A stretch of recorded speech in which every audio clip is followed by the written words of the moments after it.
mai albarka barkan mu kuma da zuwa wannan taro gaba daya. Da fatan duk kuna lafiya. Ta ban ga alamun walwala ko kuwa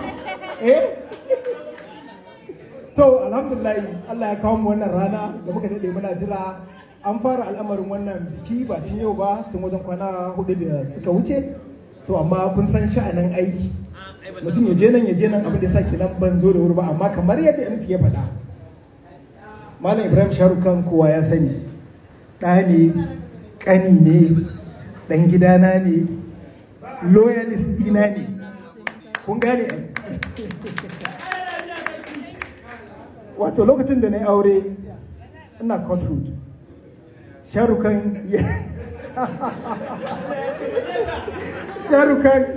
yana kusa da ni a courtroom. Da na zo na koma mai dila da zama, yana tashi shi ma sai ce babu inda zai sai mai gidi. A nan ya je gina gidansa, kuma gida dab da dab, kusa da kusa. Wannan ba komai bane, wato yana nuna wa mutane cewa wannan dangantaka da alaka ba ta yau bace, mai dade. Yaro ne wanda yana da biyayya da na gaba da shi, na farko. Abu na biyu kuma, duk mutumin da ya rayu da shi tsawon shekaru ya san cewa mutum ne mai shiga al'amuran mutane duk lokaci idan ya tashi. Na san za ku ba da shaidar haka. An yi auratayya daban-daban a cikin masana'antar nan. Ya kasance da guminsa, da ƙarfinsa, da kuɗinsa, da kuma kayan aikinsa da komai da yake da shi, ya zo ya ba wa mutane gudunmawa. Don Allah ku mishi tafi, ku mishi jinjina kan haka. Amarya, da fatan kin ji irin angon da kike da shi, ko? To gaskiya kin yi dace.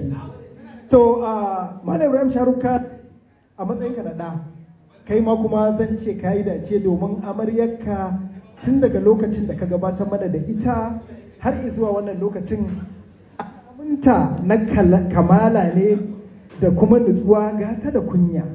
Wa'annan abubuwan kuma suna daga cikin abubuwan da ake kallo a tare da mace yayin da ake magana aure. Ko ba haka ba? To, yanzu sai mu gangaro babin soyayya. In kuka duba za ku ga cewa yawanci fim din da nake directing a matsayina na director na menene? Ka gani? In kuka ɗauko daga kansu sai wata rana kuka zo su Adamsi, su Ni da Ke Mun Dace, Sirrin da Ke Raina da makamanta. To wato a fannin soyayya, ko daga fim ɗin da kake kallo, ka san cewa malami ne, ni ina da ilimi a nan. Sannan kuma antinku shekarar ta yanzu nawa a gidana? Shekarar ta nawa yanzu? Yawwa, to kaga haka ya tabbatar maka da cewa tarairayar mace da iya kula da ita.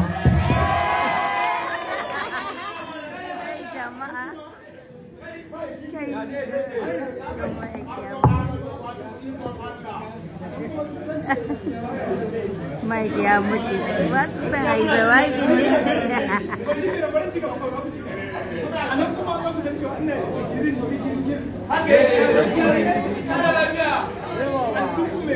Wajen kula da tarairayar miji. Saboda idan kuka duba tsawon shekaru tun da na aure har zuwa yau, za su bada shaida duk wanda yake daga naki kawo abinci. Sai sa kuka gani